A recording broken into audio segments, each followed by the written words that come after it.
जी हाँ दोस्तों, जैन अल्फा आंदोलन में एक और ऐसी तस्वीर, एक और ऐसी आवाज़ शामिल हो गई जिसे नज़रअंदाज करना आसान नहीं होने वाला। जैन जी को लेकर बड़े सवाल उठे, प्रदर्शन को लेकर बड़े सवाल उठे। दिल्ली के जंतर मंतर पर आपने खूब हंगामा देखा बीते वक्त में। पहले तो जैन जी कहा जा रहा था, लेकिन अब अल्फा की बारी भी आई है। देहरादून से खबर आई दोस्तों, देहरादून में दिव्यांग छात्रों को लेकर यह मसला है और ये दिव्यांग छात्र कह रहे हैं जो देख नहीं सकते, दृष्टि दिव्यांग कहते हैं इनको, हमारी भी सुनिए, अपनी समस्याएं सामने रखी हैं। NIEPVD की व्यवस्थाओं को लेकर गंभीर सवाल उठाएं। इसका मतलब क्या है ये आगे बताऊंगा। आखिर ऐसा क्या हुआ जिसे लेकर इन छात्रों को आंदोलन का रास्ता अपनाना पड़ा, जो खुद दिव्यांग हैं, मजबूर हैं, देख नहीं सकते इस दुनिया को, लेकिन अपनी आवाज के जरिए अपने सवाल रख रहे हैं। उनकी मांगे क्या हैं और संस्थान की व्यवस्था पर उन्होंने कौन कौन से वो सवाल खड़े किए हैं, ये सब आप इस रिपोर्ट में देखिएगा। देख नहीं सकते लेकिन सवाल कर सकते हैं। पूरी खबर। नमस्कार, पहला आंख में पंकज रौतेला, आप देख रहे हैं अपना उत्तराखंड न्यूज। दोस्तों, देहरादून में शिक्षा और अपने अधिकारों को लेकर चल रही है एक अलग तरह की जंग।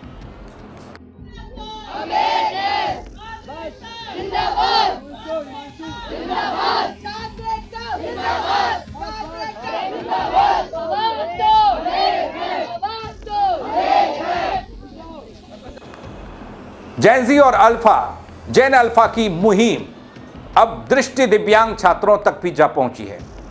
राष्ट्रीय दृष्टि दिव्यांगजन सशक्तिकरण संस्थान है ये, NIEPVD, और इसके छात्र छात्राओं ने अपनी समस्याओं को सामने रखते हुए संस्थान की बखियां उधेड़ दी हैं, व्यवस्थाओं पर गंभीर सवाल खड़े कर दिए हैं।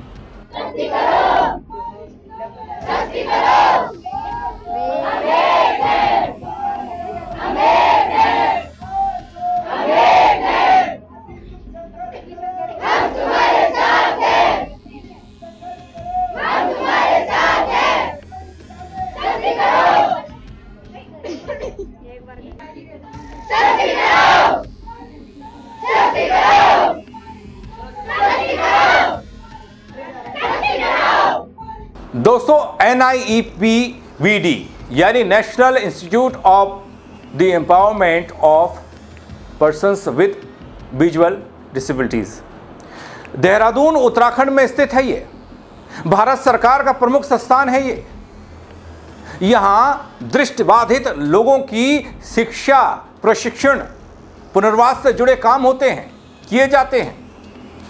ऐसे में दोस्तों, यहाँ पढ़ने वाले छात्रों का ये कहना कि संस्थान में उन्हें अपनी रोजमर्रा की पढ़ाई और जरूरी सुविधाओं को लेकर कई तरह की परेशानियों का सामना करना पड़ रहा है। प्रशासन हाय हाय, प्रशासन हाय हाय, दल प्रशासन हाय हाय, दल प्रशासन हाय हाय, दल प्रशासन हाय हाय। दोस्तों, ब्रेल प्रेस में इस्तेमाल होने वाली डिवाइस की कीमत से लेकर स्कॉलरशिप तक कई मुद्दे उठाए गए। छात्रों का आरोप है कि जरूरी उपकरणों की उपलब्धता और उनकी लागत को लेकर कोई सुविधा नहीं मिल पा रही है, क्योंकि दोस्तों बच्चे देख नहीं सकते, इसलिए तमाम उपकरणों पर उनकी जिंदगी चलती है, पढ़ने से लेकर और तमाम तरह की चीजें। छात्रों ने अपनी पढ़ाई से जुड़ी जरूरतों को लेकर सवाल खड़े किए। छात्रों ने उन डिवाइसेस और उन तमाम चीजों का जिक्र भी किया जो सालों से उनको उपलब्ध ही नहीं हो पाए। दृष्टि दिव्यांग छात्रों के लिए पढ़ाई में ब्रेल सामग्री बेहद महत्वपूर्ण होती है दोस्तों, और ऐसे में इससे संबंधित उपकरणों तक आसान पहुंच जरूरी है, हर छात्र के लिए जरूरी है, तभी वो पढ़ पाएंगे, समझ पाएंगे। छात्रों ने स्कॉलरशिप को लेकर भी सवाल किए। कहा कि आर्थिक सहायता से जुड़े मामलों में उन्हें परेशानियों का सामना करना पड़ता है। सर, हमारी कुछ मांगे हैं जो कि काफ़ी समय से पूरी नहीं हो रही हैं। हमने रिटर्न में काफ़ी बार दिया है। मतलब ये जो मांगे हैं सर, ये आज या कल की नहीं है, ये सालों की मांगे हैं। लगभग 3-4 सालों से हम इस चीज़ की मांग कर रहे हैं, लेकिन हमें कोई सटीक जवाब नहीं मिलता है। क्या मांगे हैं सर? हमारी एक मांग है कि हमारी जो स्कॉलरशिप है आफ्टर सपोर्ट 12th के बाद वो बंद कर दी गई है, जो इंस्टीट्यूट से हमें मिलती थी। तो सर हमें भी पता है जो हमें गवर्नमेंट की तरफ से NSP मिलती है उसमें बहुत कॉम्प्लिकेशंस हैं सर। जैसे एक तो स्टेट गवर्नमेंट के अंदर आती है तो अलग अलग स्टेट में अलग अलग गवर्नमेंट की अलग अलग प्रॉब्लम्स हैं। जैसे उत्तराखंड गवर्नमेंट का ये कहना है कि हमारे पास फ़ंड नहीं है। अगर उनके पास फ़ंड नहीं है तो सर हमें सपोर्ट कैसे मिलेगा? सर ये बात हर कोई जानता है कि कॉलेजेस में हॉस्टल लिमिटेड होते हैं और पीजी का रेट आजकल के टाइम पे 10,000 रुपये पर मंथ ईजिली है। दोस्तों, जब छात्र बोल रहे थे, जब देश के छात्र बोल रहे हैं, सवाल उठा रहे पेपर लीक को लेकर, अपनी समस्याओं को लेकर, तो फिर ये कहाँ पीछे रहने वाले थे? संस्थान में अपने साथ कथित तौर पर अभद्र व्यवहार किए जाने की शिकायत भी हो रही है। परिसर में छात्राओं के साथ व्यवहार को लेकर गंभीर समस्या बन रही है। इस बात का जिक्र छात्र खुद कर रहे हैं, मैं नहीं, कोई रिपोर्ट नहीं। कैमरे के सामने शायद ये दुनिया को देख नहीं पाए, कैमरे को ना देख पाए, लेकिन कैमरा इनको देख रहा था तो इनके सवाल सामने आ रहे थे, इनकी परेशानियां सामने आ रही थी। जैसा आप देख रहे हैं, बेहतर व्यवस्था और संवेदनशील रवैये की ज़रूरत बता रहे हैं छात्र। बहुत कम स्टाफ है हमारे यहाँ, बच्चों के हिसाब से स्टाफ कम है और मेस का साइज़ भी छोटा है, तो इसमें स्टाफ की बहुत रिक्वायरमेंट है हर तरफ से, चाहे किसी भी इसमें हो।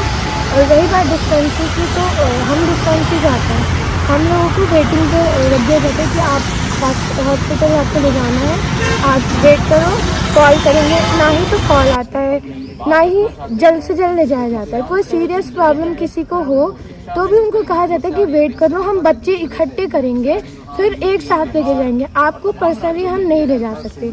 और जो हमारी डॉक्टर मैम है वो सही से एग्जामिन भी नहीं करती हैं पेशेंट को, देखती भी नहीं है, सिर्फ ऐसे ही दवाई लिख देती हैं कुछ।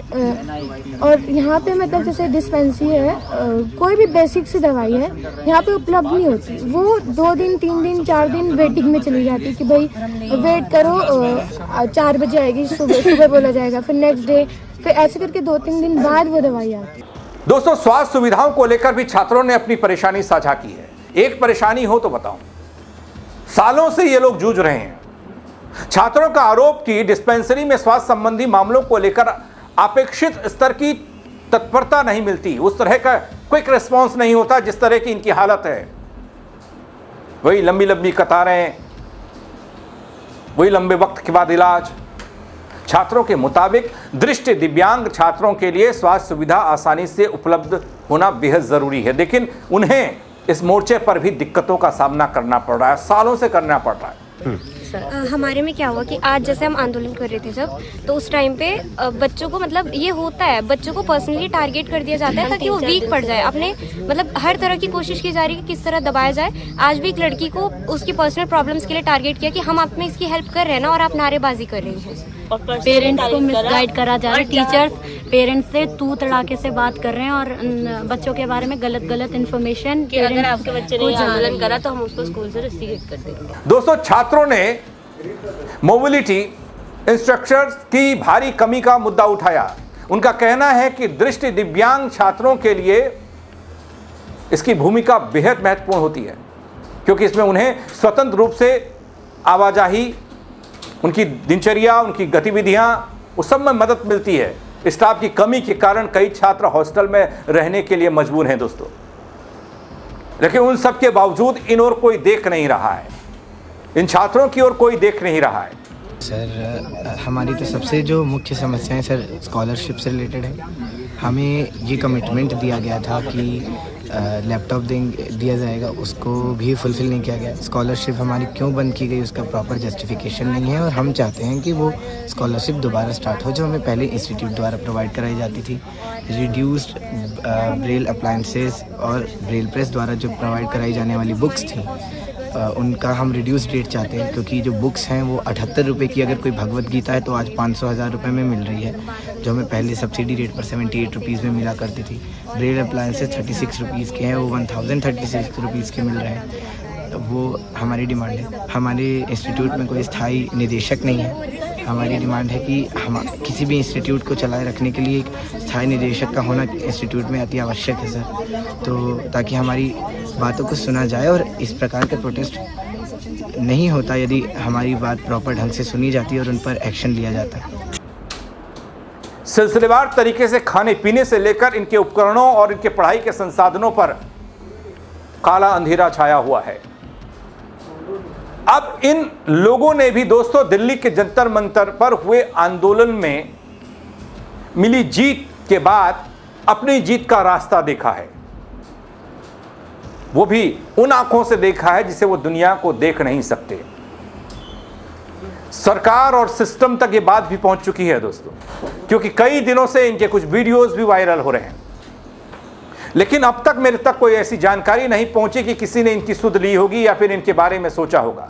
वो कौन लोग हैं जो दिव्यांगजन को भी नहीं छोड़ रहे? क्या यहां भी कोई बड़ा घपला या बड़ा भ्रष्टाचार हो रहा है?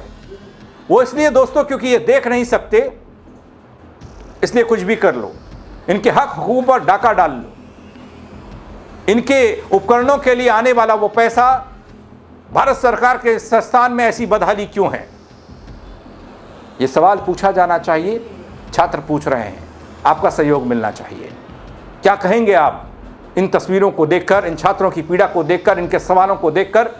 अपनी राय कमेंट के जरिए जरूर दीजिएगा दोस्तों, शेयर कीजिएगा ताकि सरकार और सिस्टम भी देखे, ताकि कोई मदद हो पाए इनकी। हम NIPVD के स्टूडेंट्स हैं। जैसा कि आपको पता है कि हमारी स्ट्राइक चल रही है, आज 5वां दिन है, तो हमारी बहुत सारी डिमांड्स हैं, जैसे कि स्कॉलरशिप। अब स्कॉलरशिप का ये है कि पहले स्कॉलरशिप 12th पास आउट होने के बाद हर बच्चे को मिलती थी 5 साल तक।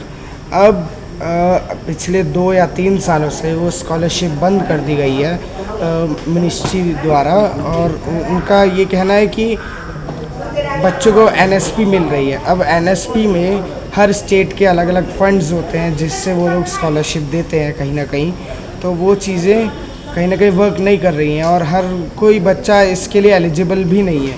तो हमें ये स्कॉलरशिप मिले, क्योंकि आजकल जैसे अगर कोई बच्चा बाहर पढ़ने जाता है अंडर ग्रेजुएशन कोर्सेज़ के लिए, तो वहाँ पर कॉलेजेस की फ़ीस, और आजकल कॉलेजेस में हॉस्टल भी रिड्यूस हो रहे हैं, तो PG वगैरह का जो खर्चा है वो बहुत होता है। तो उन सब में एक अगर स्कूल हमें फाइनेंशियल असिस्टेंस दे तो ये एक बहुत अच्छी चीज़ होगी। जैसा कि ये स्कॉलरशिप वाली तो एक मांग है, एक हमारी ये भी है कि हमें एक स्थायी निदेशक दिए जाएं, क्योंकि हमारे जो निदेशक हैं वह अस्थायी हैं। उनकी नौकरी जो है दिल्ली में है, वो दिल्ली में किसी पोस्ट पे हैं और उन्हें यहाँ का चार्ज भी दिया गया है, क्योंकि ये राष्ट्र लेवल का संस्थान है। यहाँ निदेशक का होना अनिवार्य है, जिससे जो हमारी मांगे हैं वो सुचारू रूप से सुनी जाए, उन पर कार्रवाई करवाई जाए। और हम स्थायी निदेशक इसलिए भी चाहते हैं कि यदि स्थायी निदेशक होंगे तो उन्हें संस्थान के हर स्तर की जानकारी होगी, वो हर स्तर पे कार्य कर पाएंगे और हमारा संस्थान सशक्त और सुचारू रूप से और ही गति कर पाएगा। धन्यवाद। और इस स्ट्राइक का मतलब ये नहीं था कि हमने तुरंत स्ट्राइक कर दी है।